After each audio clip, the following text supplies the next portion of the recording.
amis, vous regardez Rizocar et aujourd'hui on s'intéresse à la nouvelle 308, la compacte familiale de chez Peugeot, celle dans laquelle on a envie d'amener nos amis, notre famille et partir voyager. Et regardez-moi ce look d'enfer, non pas moi, regardez-la elle. On a vraiment ce côté air méchant, on a l'impression que c'est un petit fauve prêt à vous bondir dessus. Même le nouveau logo, on dirait qu'il a envie de nous mordre.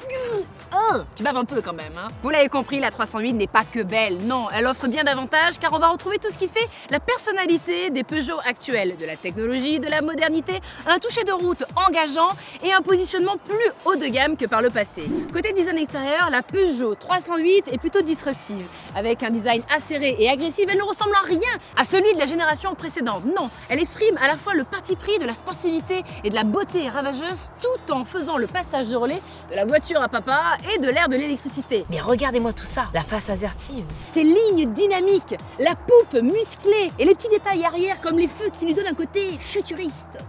Concernant le coffre, son volume est dans la moyenne avec 412 litres et 361 litres pour les versions hybrides. On notera aussi que la position basse de la voiture ne permet pas un rangement plutôt confortable. Donc attention Lolo, au mal au dos. Mais en même temps, qu'est-ce que vous voulez? Pour avoir un design qui fait tourner les têtes, non pas comme dans l'Exorciste, mais il faut faire des concessions. Eh bien oui. À l'intérieur, c'est carrément le look avant-gardiste, voire même un peu plus. Avec le petit volant désormais typique de la marque, le tableau de bord numérique avec position et affichage effet 3D, le design général de la planche de bord bien évidemment, avec le double écran tactile au centre de la console, sans oublier la qualité des matériaux très appréciable.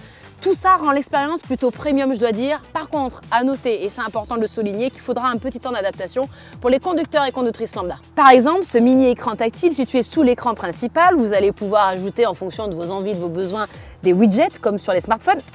Bah attends, elle est où mon application fitness? Bon, vous l'avez compris, dans la Peugeot, tout est fait pour vous amener ailleurs en fait. Voyage, voyage, plutôt que de rester dans un univers automobile familier. À l'arrière, on peut regretter une ambiance un peu près du corps. Bon, vous allez me dire que ça participe forcément à la bonne sensation sportive. Mais bon, cela ne va pas sans un espace relativement mesuré. Vos amis n'ont qu'à venir avec leur propre voiture, hein, au lieu de s'incruster avec leurs chaussures là, pleines de boue, qu'en met partout. Ben voilà, c'est ça là, super.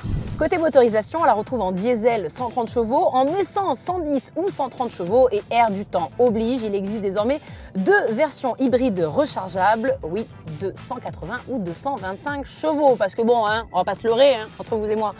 C'est pas demain qu'on va voir le sigle GTI apparaître sur la 308, mais par contre, oui, on peut dire qu'il y a bientôt, je pense, hein, qu'on va voir apparaître 3 nouvelles lettres, entre autres PSE, Peugeot Sport Engineering. C'est comme ça que la marque baptise ces hybrides super puissantes. À savoir, entre autres, qu'il y a la 508N PSE de 360 chevaux. Autant vous dire qu'il va falloir bien accrocher à sa ceinture. Une motorisation qu'on ne serait pas étonné de voir dans la 308. Alors, on croise les doigts. Concernant le comportement routier, avec évidemment son petit volant qu'on peut retrouver et sa position assise basse, tout est fait finalement dans la Peugeot pour que vous restez connecté à la voiture et à la route. Docile, confortable, avec une saveur particulière. Nul besoin finalement d'accélérer pour se rendre compte qu'on vit quelque chose de spécial.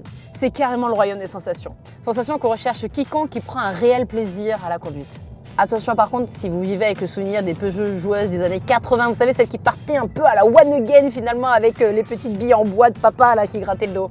Ouais, mais vous risquez d'être sur votre faim, et oui. Aujourd'hui, la philosophie est aux voitures dont les 4 roues virent comme sur des rails. En conclusion, on s'attardera moins sur l'habitabilité arrière plutôt moyenne et sur son comportement routier plutôt lisse et surtout l'absence du cycle GTI.